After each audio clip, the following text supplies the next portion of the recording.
So student, अब आपका एक नया टॉपिक है position time graph for moving object. यानी कि हमारे जो मूविंग ऑब्जेक्ट होते हैं उनके लिए पोजीशन और टाइम का ग्राफ कैसे होते हैं, किस किस तरह के आपके ग्राफ हो सकते हैं, क्या क्या पॉसिबिलिटी हो सकती हैं, ये सब कुछ आता है पोजीशन टाइम ग्राफ के अंदर। पोजीशन का मतलब होता है कि डिस्प्लेसमेंट और टाइम के बीच में, पोजीशन का मतलब होता है डिस्प्लेसमेंट और दूसरा आपका टाइम।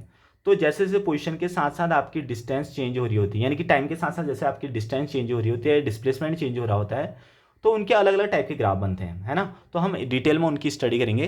तो जैसे आपका पहला ग्राफ आता है यहाँ पर, first graph position time graph का। तो जैसे देखिए एग्जांपल के लिए आपके पास ये आपका डिस्प्लेसमेंट है, ओके, ये आपका है टाइम, ये आपका डिस्प्लेसमेंट इस डायरेक्शन में जा रहा है और टाइम इस डायरेक्शन में जा रहा है। फॉर एग्जाम्पल हमारे पास इस तरह का ग्राफ है, इस तरह का ग्राफ मिल रहा है हमको, है ना। तो ये क्या हमको बताता है, हमको क्या चीज़ बताता है, जरा देखिए अच्छे से इस चीज़ को देखिए। ये सारी चीज़ें होने को बहुत छोटी छोटी हैं, क्लास 9th में भी आप लोगों ने पढ़ रखी होंगी, लेकिन इसको यहाँ पर और डिटेल में स्टडी करेंगे। देखिए कैसे, यहाँ पर देखिए बच्चों, जैसे ही हमारे पास जीरो टाइम था, ये क्या है आपका जीरो जीरो, यानी कि यहाँ पर टाइम भी जीरो है और डिस्प्लेसमेंट भी जीरो है।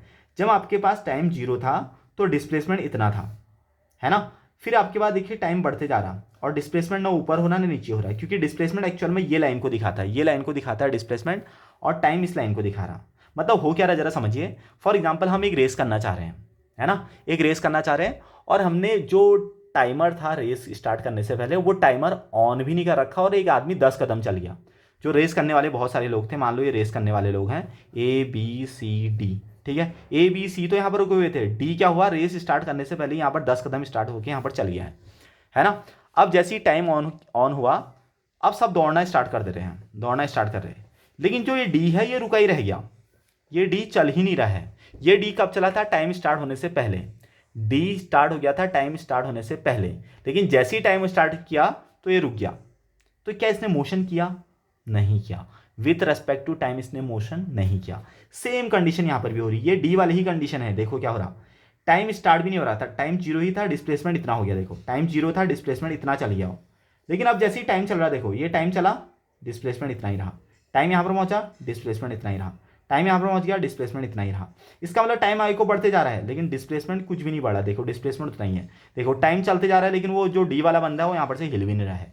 तो अल्टीमेटली है क्या चीज, अब इसके फैक्ट लिखते हैं हम यहाँ पर, फैक्ट्स, ठीक है। इसके क्या क्या हमको इस ग्राफ से क्या क्या फैक्ट फैक्ट मिले, ठीक है। देखिए पहली चीज तो देखिए, जो हमारे पास डिस्प्लेसमेंट और टाइम वाला ग्राफ होता है, यानी कि ST ग्राफ भी बोलते हैं इसको। S का मतलब डिस्प्लेसमेंट, T का मतलब टाइम। जो ST ग्राफ होता है, ST graph gives ST graph gives velocity. पहली चीज तो ST ग्राफ क्या देता है, वेलोसिटी। ये भी हमारे पास वेलोसिटी है, लेकिन ये वेलोसिटी है कितनी, जीरो। पहला पॉइंट इसमें ये चीज हो गया। दूसरा पॉइंट, वेलोसिटी कितनी आ रही है यहां से, जीरो।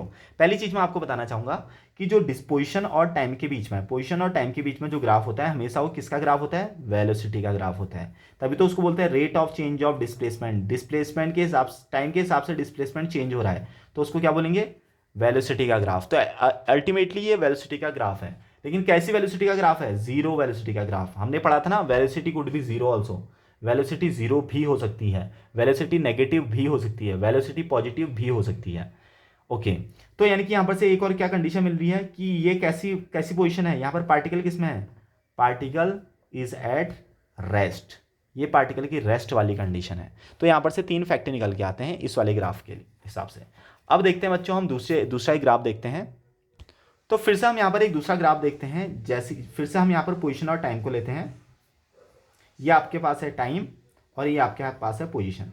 अब देखिए बच्चों क्या हो रहा, टाइम बढ़ते जा रहा है और मैं डिस्प्लेसमेंट को भी बढ़ाते जा रहा हूँ। देखिए ये इस तरह का मैंने इनके बीच में कोई ग्राफ बनाया, इस तरह का मैंने इनके बीच में कोई ग्राफ बनाया। देखिए टाइम इतना हुआ, देखिए ये हमारे पास मान लो कुछ पोजीशन है इस तरह से, इस टाइम पे इतने का डिस्प्लेसमेंट, इस टाइम पे इतने का डिस्प्लेसमेंट, इस टाइम पे इतने का डिस्प्लेसमेंट, इस टाइम पे इतने का डिस्प्लेसमेंट। तो एक्चुअल में क्या हो रहा है, जैसे जैसे हमारा टाइम बढ़ते जा रहा है, हमारा डिस्प्लेसमेंट भी उस हिसाब से बढ़ते जा रहा है। और इसकी एक खास बात क्या हो रही है, मान लो 1 सेकंड में वो 1 मीटर चल रहा है, तो फिर से अगले 1 सेकंड में फिर से 1 मीटर चल रहा, फिर से 1 सेकंड में फिर से 1 मीटर चल रहा, फिर से 1 सेकंड में फिर से 1 मीटर चल रहा। यानी कि equal distance in equal interval of time. यानी कि जो यहाँ पर जो चीज चल रही है, जो ये ऑब्जेक्ट चल रहा है, ये इक्वल डिस्टेंस में इक्वल टाइम ही कवर, इक्वल टाइम पे इक्वल डिस्टेंस ही कवर कर रहा है, या डिस्प्लेसमेंट कवर कर रहा। तो इसके क्या क्या फैक्ट आएंगे, देखिए क्या क्या फैक्ट्स आएंगे, ठीक है। फर्स्ट फैक्ट, इसको आप ग्राफ बनाइए, उसके बाद फैक्ट लिखिए, ग्राफ बनाइए फैक्ट लिखिए, ओके। इसका फर्स्ट फैक्ट क्या आएगा, यहाँ पर जो आपकी वेलोसिटी है वो वेलोसिटी आपकी क्या है, कांस्टेंट। यहाँ पर आपकी वेलोसिटी है कांस्टेंट। दूसरी चीज़ क्या आएगी यहाँ पर, एक्सेलरेशन क्या है, ज़ीरो। देखिए सबसे खूबसूरत सबसे बढ़िया चीज़, और लास्ट दिन भी मैंने बताया था। देखिए मैंने आपसे क्या कहा था लास्ट दिन, आपका जो बस वाला है वो एक जगह से दूसरी जगह जा रहा है, उसकी स्पीड है कांस्टेंट 60 मीटर पर सेकेंड, यानी कि एक सेकंड में वो 60 मीटर चल रहा है, एक सेकंड में 60 मीटर चल रहा है। तो कहने का मतलब है वो फिर अगले एक सेकंड में फिर से 60 मीटर चल रहा, फिर अगले एक सेकंड में फिर से 60 मीटर चल रहा। तो वो इस तरह का ही ग्राफ है। और जब इस तरह का ग्राफ आता है तो वहां पर एक्सेलरेशन होता है जीरो, क्योंकि वो ना तो एक्सेलरेशन दबा रहा है ना तो ब्रेक दबा रहा है, ना तो एक्सेलेटर दबा रहा है ना तो ब्रेक दबा रहा, तो वेलोसिटी चेंज ही नहीं हो रही है।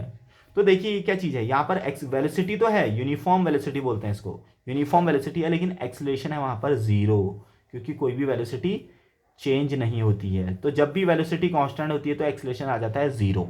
ओके, देखिए फिर से क्या क्या कहा मैंने, इस वाले मोशन पे इक्वल टाइम में इक्वल डिस्टेंस ट्रैवल कर रहा है, इक्वल टाइम पे इक्वल डिस्टेंस ट्रैवल कर रहा है, और rate of change of displacement is called velocity. तो वेलोसिटी तो है, कैसी वेलोसिटी है, कांस्टेंट।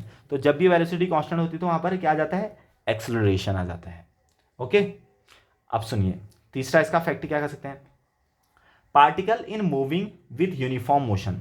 पार्टिकल कैसा मूव कर रहा, particle is moving with uniform motion, uniform motion के साथ पार्टिकल मूव कर रहा है। ये हमारे पास तीन इसके